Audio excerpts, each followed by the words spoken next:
de la iglesia y su participación en el crimen organizado. Hoy tenemos a dos invitados de lujo que siempre a mí me da gusto. Yo no digo entrevistar porque la verdad es que ¿qué le voy a preguntar a Pepe Rebeles, que es mi amigo y que además es un periodista que conoce todo prácticamente y que tiene una memoria impresionante? Así que déjeme, no me gusta hacer esperar a Pepe, que ya lo veo que está ahí. Pepe, ¿cómo estás?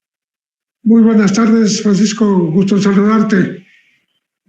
Muy bien, gracias, Pepe. Oye, tenemos unos temas bien interesantes. Bien interesantes. En esta semana está muy en boga el apoyo de la intervención de la Iglesia Católica en el crimen organizado. Pero yo digo, Pepe, ¿no es cierto que es un tema muy viejo? Las narcolimosnas, que es un tema que viene, pero por lo menos yo recuerdo de hace más de 20 años, en Juárez. Tú lo has dicho, es un tema viejo. Lo que pasa es que está en sentido contrario, porque en la antigüedad lo que era frecuente era ver en los medios cómo los obispos inauguraban locales que eran de los narcos subvencionaban la construcción del seminario, por ejemplo, de Baja California, cuando era el cardenal Jesús Enrique Posadas, o Juan Jesús Posadas Ocampo, y el rector del seminario era Gerardo Montaño, un sacerdote que después bautizó a un niño el día que dicen que Benjamín Arellano tenía una metralleta en el aeropuerto de Guadalajara. Benjamín Arellano tenía un niño y lo podía confirmar en las actas de bautizo de la iglesia, porque parece que Montaño hizo lo posible por cambiar las hojas y colocó ahí el bautizo, que quién sabe cuándo ocurrió, si es que ocurrió, pero que no fue esa tarde, ¿no? Pero bueno, esas eran las relaciones de la iglesia. Era la visita de los Arellano justamente a Girolamo Prillón en 2 ocasiones, tratando de hablar con el presidente de la República y tratando de entregar una carta para el Papa, para decir que nosotros no matamos sacerdotes, somos católicos, somos fieles, creyentes y no cometemos ese tipo de crímenes, etcétera. Eran los tiempos en que la iglesia se exhibía junto a los narcos. Bueno, ahora se exhibe, no se exhibe, se muestra la iglesia ante los narcos como intermediaria, como hablando en nombre de los pueblos asolados por la violencia, para que cese esa violencia, para que haya por lo menos treguas entre las guerras de los grupos de delincuencia organizada que tanto afectan a la población, porque finalmente quienes pagan el pato son las comunidades. Y entonces ahora por lo menos 4 obispos y sacerdotes se involucraron en esta labor realmente poco, no es muy común de que se suban a la montaña y se vayan a conversar con los jefes de la delincuencia organizada. Pero aquí sí subieron, ¿no? Y no es la primera vez que lo hacen. Están tratando de ser mediadores. Lo que es curioso es que al presidente de la República, a Andrés Manuel López Obrador, le pareció bien. Dice que qué bueno que la iglesia ayude, que la iglesia colabore, coopere con esta pacificación del país, y particularmente pues en Guerrero, donde las cosas se han disparado de una manera muy, muy virulenta, de tal manera, y eso ya lo comentaremos más tarde, que ya provocaron la salida de la fiscal del Estado.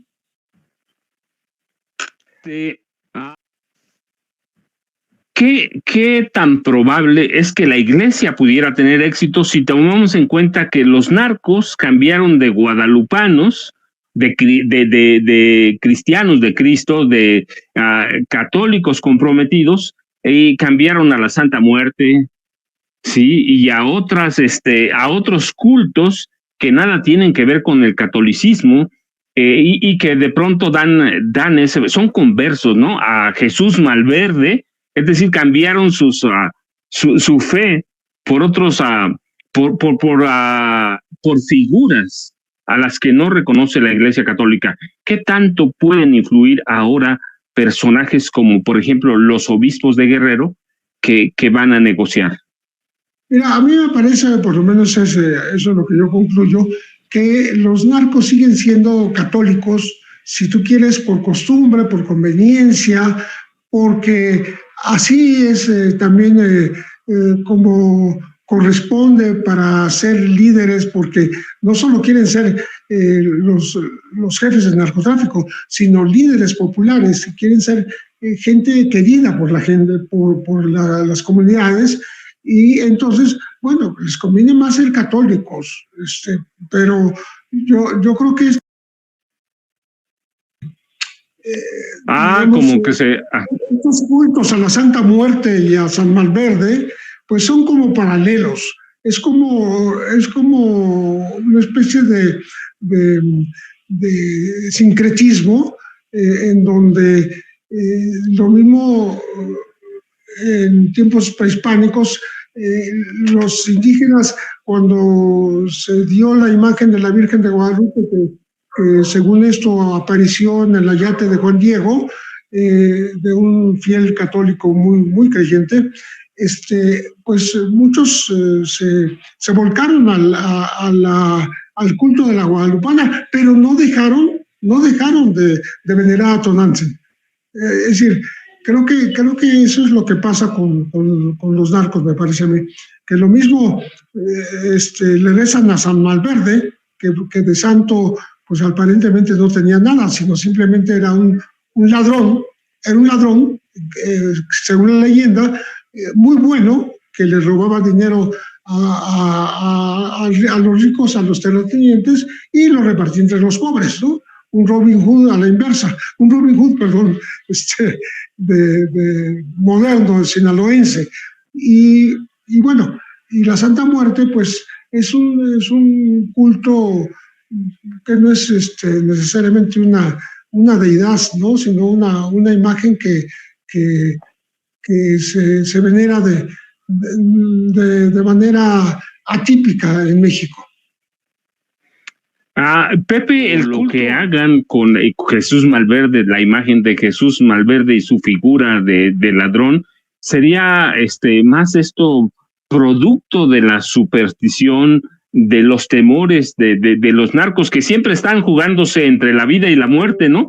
Que tienen una vida muy corta, bueno, algunos han tenido una vida muy larga, como el Mayo Zambada, pero algunos otros, sobre todo los sicarios más abajo, tienen una vida muy corta, así que arrimarse o allegarse a figuras o a figuras como la Santa Muerte de Jesús Malverde no será parte de las supersticiones de estos criminales que pues tienen que jugarse todos los días la vida, ¿no? Sí, yo por eso lo llamo sincretismo, porque te conjunta en una sola persona pues el culto a estas figuras de San Malverde y la Santa Muerte, pero simultáneamente no hace que abandonen el catolicismo tradicional.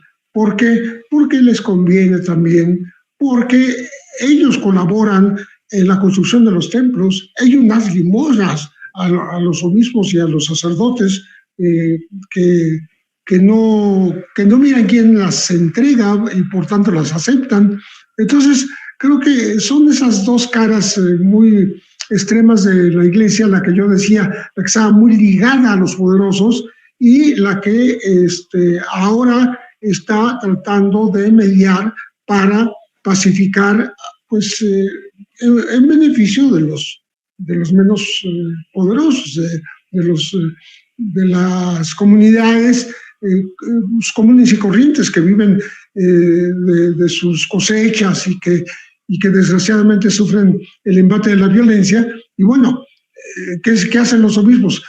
Le dicen a los traficantes: oye, bájale un poquito la violencia, estás perjudicando mucho a esta gente porque no hacen un pacto entre ustedes de no agresión, etcétera. Y qué curioso, ¿no? Porque se hace esa intermediación, este diálogo, estos intentos de tregua entre representantes de la Iglesia y líderes del narcotráfico. Ahí no hay ninguna autoridad, ni militares ni civiles, ¿no? Entonces es un dato curioso, parte del modo de ser mexicano, ¿no? De tratar de llevar las cosas a buen puerto sin necesidad de una autoridad. Época de elecciones, como que de pronto se nota un poco más o mucho más la percepción de que el crimen organizado sigue siendo como el punto medular de este país. ¿Es así o es nada más producto del proceso electoral y una vez que pase el domingo 2 de junio va a bajar un poco o vamos a seguir igual? Mira, yo creo que la presencia del tráfico de drogas y todos los delitos asociados, ¿no? Porque sabemos bien que la delincuencia organizada no nada más trafica drogas, trafica personas, contrabandea mercancías, hace el famoso cobro de piso, comete secuestros, amaga gente, amenaza para sacar algún beneficio, etcétera. Entonces, hay mucha presencia ya de la delincuencia y no creo que aparezca porque es tiempo electoral, ¿no? Yo creo que en el tiempo electoral lo que puede pasar es que se agudice la presencia, que la presencia de la delincuencia organizada sea más efectiva, vamos a decirlo así, o gane más en la posibilidad de meterse en la selección de los candidatos. Que diga, yo lo apruebo, no me gusta, no aceptó mis condiciones y por tanto no va y no juega esta alcaldía o no juega esta sindicatura es decir, se va a meter mucho con las autoridades locales. Entonces, y quizá llegue a tocar los niveles estatales. Yo hasta ahí veo que pueda llegar el narcotráfico. No creo que llegue a niveles federales y menos internacionales, como ahora se ha estado comentando con respecto de lo que pudo haber sucedido, que dicen que ocurrió en las elecciones del 2006, en el caso específico de la candidatura de Andrés Manuel López Obrador.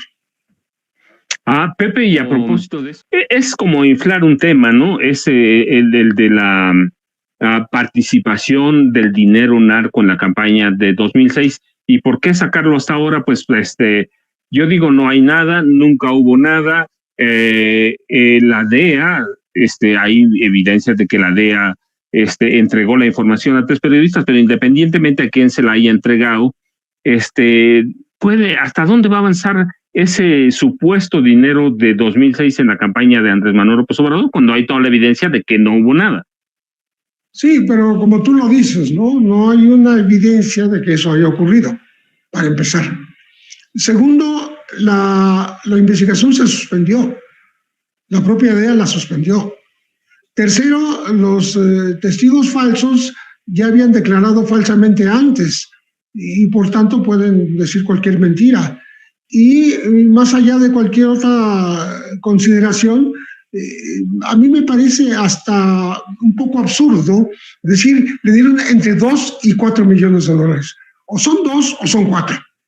Digo, no es una diferencia tan pequeña como para decir, fueron 2 o fueron 4, ¿no? Creo yo que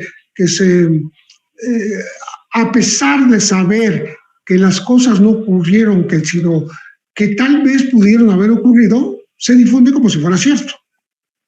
Ese es el gran problema.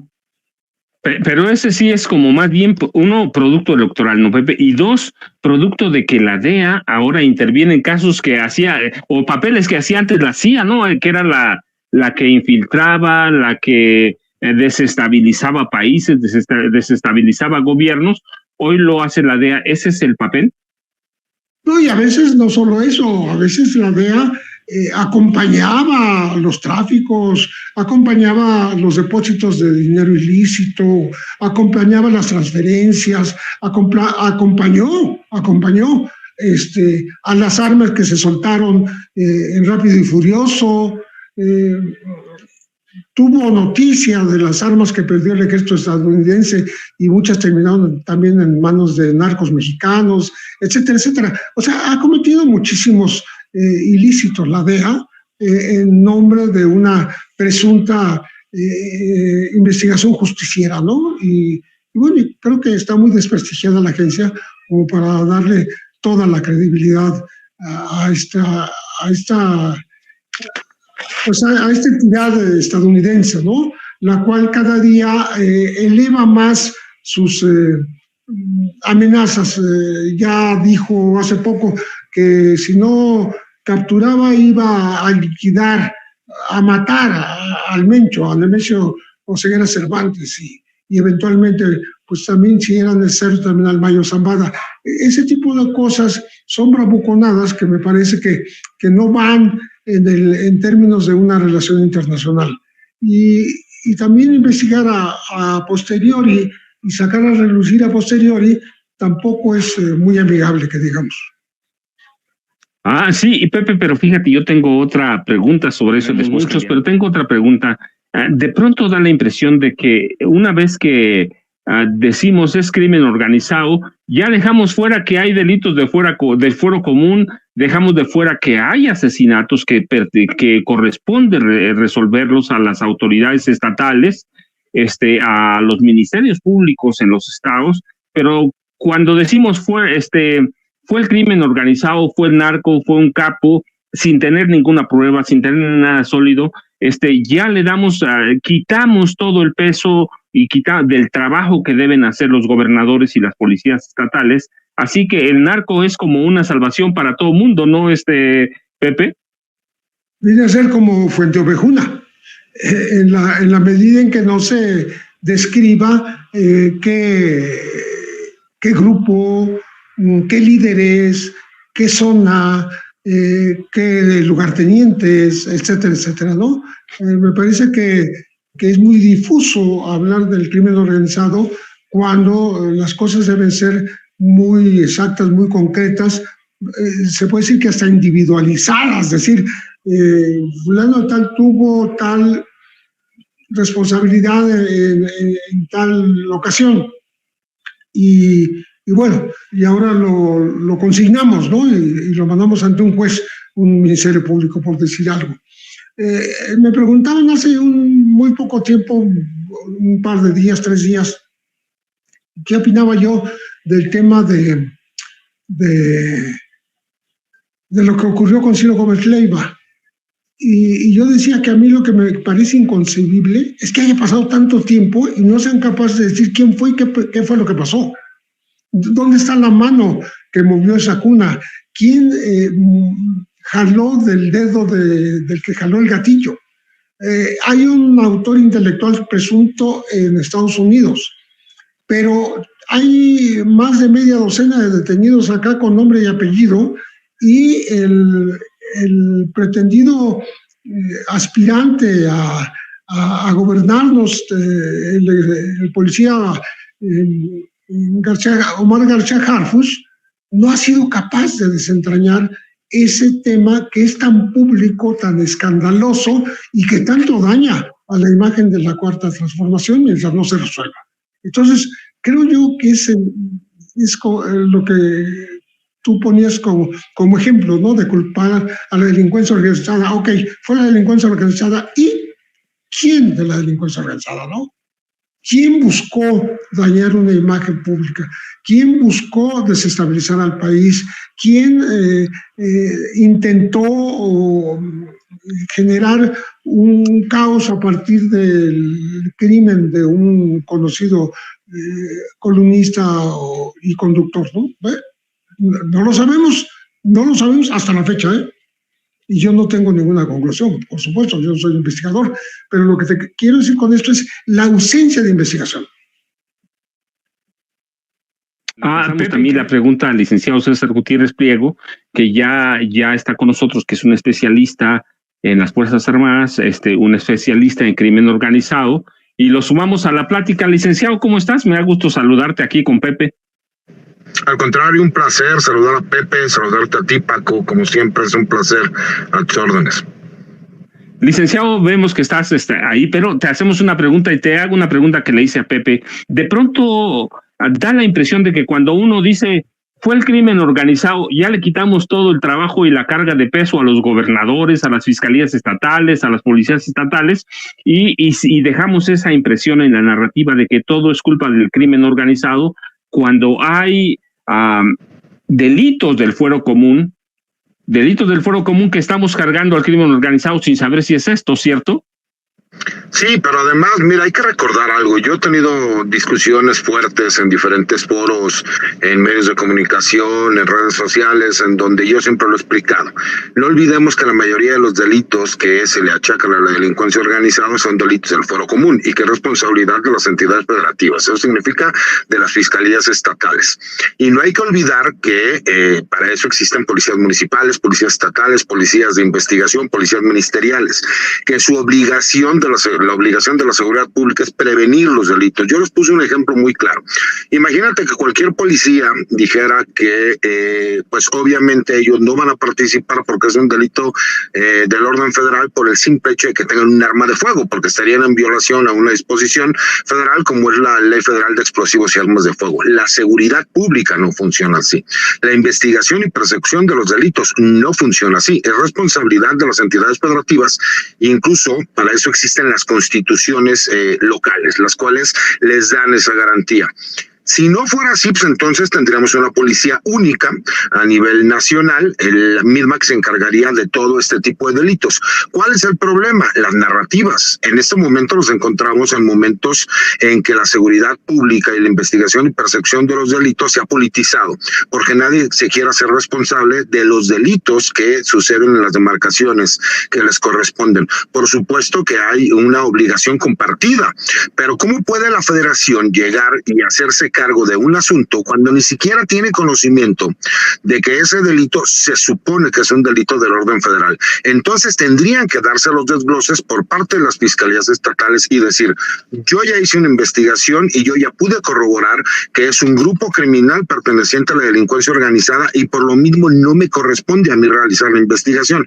Pero tendremos que entender que tienen que existir desgloses, se tiene que tener conocimiento por parte de la autoridad. El Ministerio Público es el que tiene que hacer una investigación y decir si no corresponde al ámbito de sus capacidades. Pero como en este momento la narrativa es decir que todo es culpa de la federación y no hacerse cargo de la responsabilidad que le corresponde al municipio y a la entidad federativa, en este caso al Estado, pues entonces veremos que todo lo que venga de aquí en adelante hasta que sean las elecciones, pues será una narrativa de yo no quiero hacer frente porque incluso si hago frente y las cosas salen mal, va a ser mi responsabilidad, cuando lo más fácil es decir, todo estos son grupos de la delincuencia organizada. Pero entonces, ¿qué pasó? Los delitos del fuero común tienen que ser investigados por las autoridades locales. Y si existe un desglose, entonces se enviará a la federación y se le dará oportunidad a la federación de realizar las investigaciones. Porque de lo contrario, entonces imagínate cuando se esté cometiendo un delito del fuero común y que hubiera una autoridad federal, pues entonces tampoco podría participar porque a su consideración no es un delito del fuero común. No funciona así. Eso tiene que ver con las jurisdicciones e incluso tiene que ver con el Poder Judicial quien determina si es del fuero común o del fuero federal, pero desafortunadamente con lo politizado que está en estos momentos la narrativa en la seguridad pública, pues todo será echar la culpa a la federación y la federación a los estados. Si cambiamos de tema, qué bueno que te sumaste, de veras, licenciado Gutiérrez Pliego. Pepe, hoy el presidente López Obrador adelantó que están dando a conocer el estado de la seguridad, pero mostró el crecimiento criminal de Genaro García Luna y dijo que están buscando evitar cómo se repite. Y yo tengo una pregunta para ti, es la misma para el licenciado Gutiérrez Pliego. ¿Cómo hacemos para evitar que se repita o la creación de un monstruo como García Luna, si este sistema político fue creado para crecer monstruos? García Luna, Juan González, el que sea, podemos nombrar a muchos, López Portillo, Luis Echeverría, Díaz Ordaz, Enrique Peña Nieto. ¿Cómo hacemos para evitar que un criminal o el crecimiento de un criminal como García Luna llegue a altas esferas de gobierno y en este caso la seguridad pública? Mira, la verdad es que García Luna no es el único criminal que trascendió a su empeño sexenal, ¿no? Porque él fue ascendiendo en el escalafón, como bien lo recordó el presidente de la República, pero vino desde abajo, y cuando realmente se incrustó en las esferas altas del poder, ya fue cuando entró a la federación, como fundador y creador de la Agencia Federal de Investigación, la AFI, dentro de la entonces Procuraduría General de la República. Después, en automático, él supo transferirse, porque sirvió tanto a Vicente Fox como a Felipe Calderón desde sus campañas para colocarse como el secretario de Seguridad Pública Federal. A propósito de lo que decía hace un momento el licenciado César Gutiérrez, respecto de que los delitos muchas veces no se determinan, se politizó mucho el asunto, no sabemos si son federales o locales. Te pongo el ejemplo de los periodistas. Los asesinatos de periodistas muchas veces son del fuero común, muchas veces. Pero los propios periodistas hemos pedido que cuando ocurra un atentado, un crimen o una agresión contra un periodista, se federalice. ¿Por qué? Para quitarlo de manos de las autoridades que eventualmente podrían ser perpetradoras. Hay una razón ahí detrás, ¿no? De tal manera, eso no se puede decir de cualquier otro tipo de delito, ¿no? De cualquier otro delito que tenga que ver, por ejemplo, con secuestros o con desaparición de personas, ¿no? Estoy hablando exclusivamente de las agresiones a los periodistas, pero lo pongo como un ejemplo. Me vino a la cabeza cuando estaba hablando el licenciado César Gutiérrez Pliego, porque sí es verdad, hay una pelea de jurisdicciones, pero no para tomar la jurisdicción, sino para desecharla. Es decir, a mí no me toca, ¿no? Aun cuando sea delincuencia organizada, yo soy autoridad federal, pero es fuero común. Ese tipo de cuestiones ocurren a cada instante y en muchísimos casos de muchísimos tipos, y eso obstruye la impartición de justicia, ¿no? Al final. Entonces, creo yo que habría que unificar. El sueño de Genaro García Luna, en efecto, era crear una policía única en todo el país. Y, por supuesto, él ser el jefe de esa policía única, imagínate. Y también cambió luego el estilo, diciendo que podrían ser 32, o sea, una por cada entidad de la República, lo cual no le quita mucho la idea original, porque se acordarán ustedes, conocieron con toda seguridad un libro que escribió Genaro García Luna, que se llamó ¿Y para qué nos sirven 1,400 y tantas policías en el país? Él contaba ahí hasta la policía acuática de Xochimilco, la policía turística de la Alameda, etc. Contaba todas las policías habidas por haber en esta república, y repito, su sueño era ser el mandante de todas ellas. Yo creo que todavía falta que se organice bien cómo deben quedar las policías, cuáles son sus fueros respectivos, cómo deben prepararse, cómo deben aplicarse los exámenes a confianza, cómo puede finalmente cumplirse el sueño de toda la sociedad mexicana de que tengamos policías preparadas y no tengamos necesidad, como se dice, como última instancia de sacar a las Fuerzas Armadas a las calles. Creo que eso falta todavía mucho por hacer en ese terreno.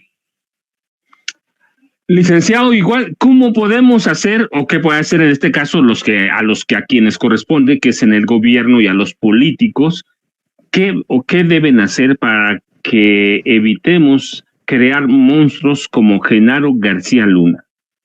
Mira, Paco, yo creo, y Francisco lo sabe, lo que necesitamos es servicio civil de carrera.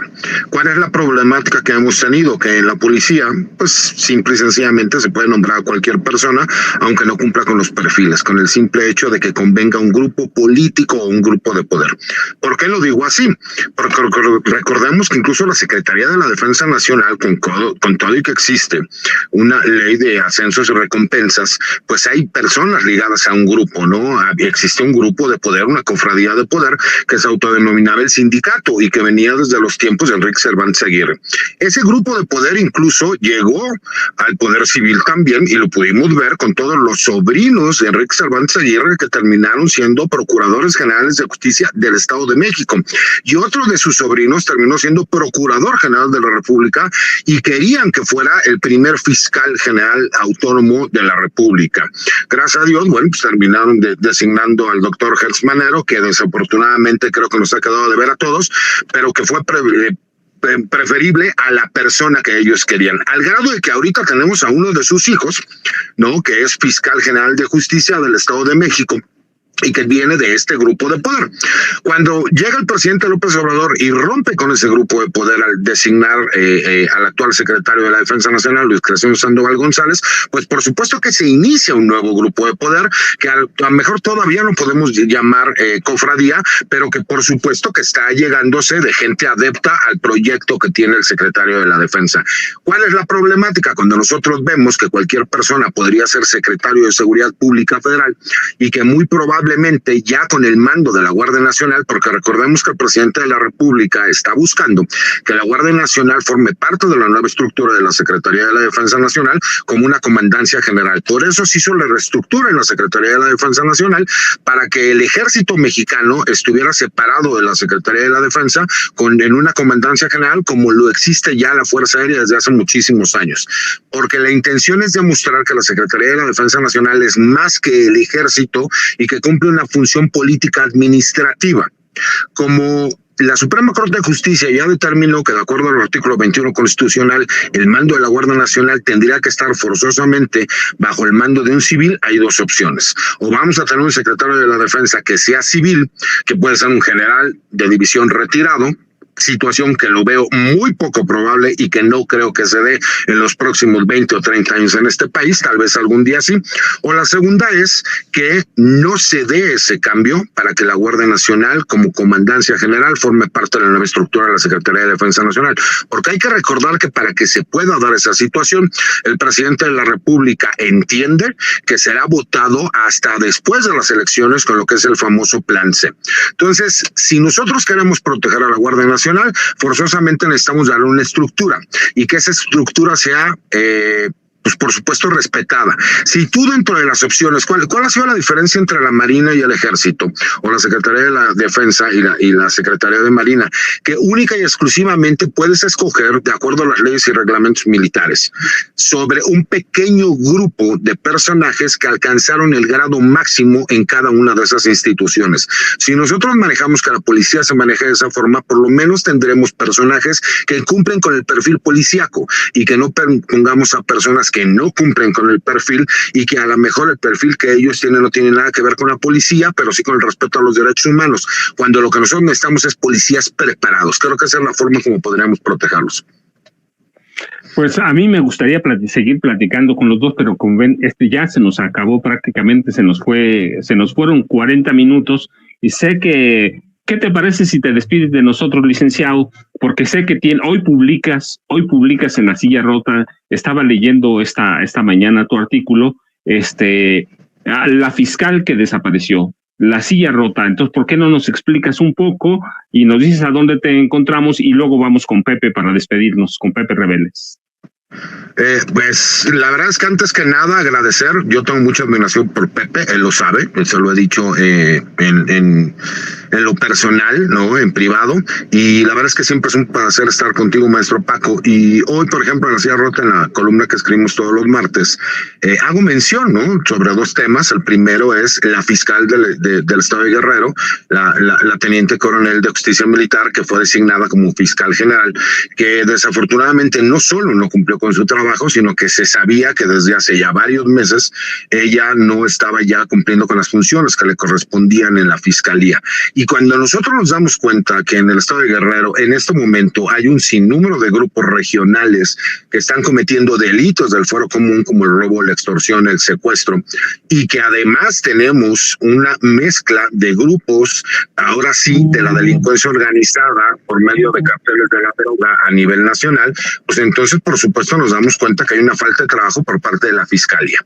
Entonces, cuando nosotros vemos una situación de este estilo, pues obviamente el llamado es a que la persona que están dejando en este momento, que es un coronel de justicia militar, que él tiene una larga trayectoria en el área de defensoría militar, pues que venga a cumplir con una obligación que no le correspondía, pero que creo que es un trabajo en donde siempre se ha criticado que el personal militar, cuando cumple funciones de seguridad pública o de impartición de justicia, tienen un exceso en cuanto a la violación al debido proceso y a los derechos humanos, pero que en este caso el reclamo que se le tiene que hacer a la anterior fiscal, ¿no?, que ahora está con licencia, pues tiene que ver en el hecho de que fue omisa en cuanto al trabajo que tenía que realizar, ¿no? Entonces creo que valdría la pena que pudieran leer un poco la columna y que entendieran un poquito qué es lo que está pasando en el estado de Guerrero.